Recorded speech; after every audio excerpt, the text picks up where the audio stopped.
What's happening, everybody? John Hendricks here, coming at you with another episode of The Drive, presented by DraftKings Sportsbook here on Boot Crew Media.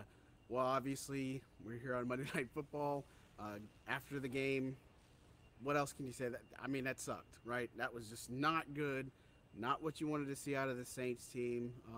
After such an encouraging week against the Ravens, nothing went right. I think that's the easiest way to put it. Is you saw one week to another where you see all the phases of the game where everything clicks and then nothing clicks, and it's really maddening to see, right?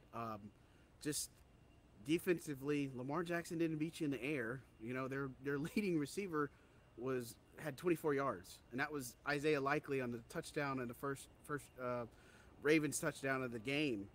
Lamar Jackson on the ground, he's just elusive. He was just a nuisance. And that's just why he's Lamar Jackson, because he makes those types of plays, right?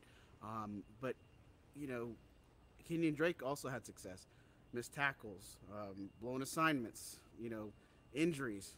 They're part of the game. Suck. We'll talk about that in a minute. But this offense took a major step back. The offensive line did not look good. Several sacks on Andy Dalton. They couldn't get anything going in the run game. Where was the Taysom Hill usage? Just not being able to get anything going. And then even special teams, Blake Killican had a really bad punt, and again, it's been kind of a quiet elephant in the room that this has happened a few times this season with him. And, just the decision not to catch the punt by Rashid Shaheed, or decisions to bring it out. All of this stuff becomes magnified a thousand times where you're not winning football games. And at 3-6, yes, this team is in the division race because the division's not good right now. But you look through the schedule, you look at this thing. This was a winnable game. We talked about it in our pregame show, that there was things that you could do to make this win. And I joked, I said the first team to 27 wins. Ended up being Baltimore. And the thing is, getting a double-digit lead on the Saints team when they play like this and they play so bad is more like a 28 or 30-point lead. They just can't overcome. They just can't do it. And if this was a Sean Payton team, maybe you'd say they had a chance. But there's just too many questions right now with this team, and especially on the injury front, because Pete Werner had to get carted off. It's an ankle injury. No update on him. Marcus Davenport is a calf injury. No update on him. No sign of him in the locker room either. And Eric McCoy, calf injury. No updates on him. And so you lost 3 key starters tonight who probably aren't going to be available for you against the Steelers. You're going to have to fill in those gaps. And, as far as the quarterback play, obviously Andy Dalton wasn't great tonight. But, there's no quarterback change coming, as according to Dennis Allen, and just chalked it up as to a bad day at the office. And the problem with that, which I get, you're going to have bad days at the office. You're going to have games where you just can't get anything going. You just can't do anything. The problem I have with that is that your margin of error is so minute. You have 8 games left on the season. You can't keep doing this and expect to be in a division race. That's the problem. Now, you've got the Steelers next week. That's a game you can win on the road. I think they can win that game. And if not, things are going to get really ugly around here. The Rams are a team you can beat.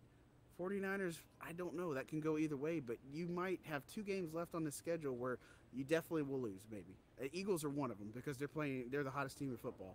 But, getting to 7-10, 8-9, I don't know if that's good enough to win this division. And, yeah, they're all bad, but you got to worry about taking care of your stuff first. And, for the Saints, you're going to have to do some major soul searching. They're going to have to go and find this quick because it is a short week with them playing on Monday, traveling to Pittsburgh to play.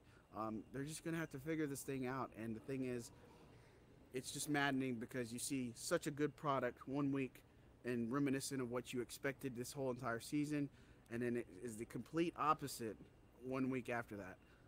That's a lot of dirty hands. It's players, it's coaches, it's everybody, right? There is not a person that's like, oh, you're inept to this or anything like that. So we'll see how this team responds. Definitely disheartening. 27-13 loss for the Saints here on Monday Night Football. And that's another thing. They have not been a good primetime team in years. It's showing. They haven't not been a good home team. They've not been a good primetime team. Just how it is now. And they're going to have to find a way, but their window is closing faster and faster each week as it passes. And so we'll see how it plays out. As always, sponsored by DraftKings. Be sure to use that code BOOT, BOOT, for your chance to get a $200 in free bets just by placing a $5 bet.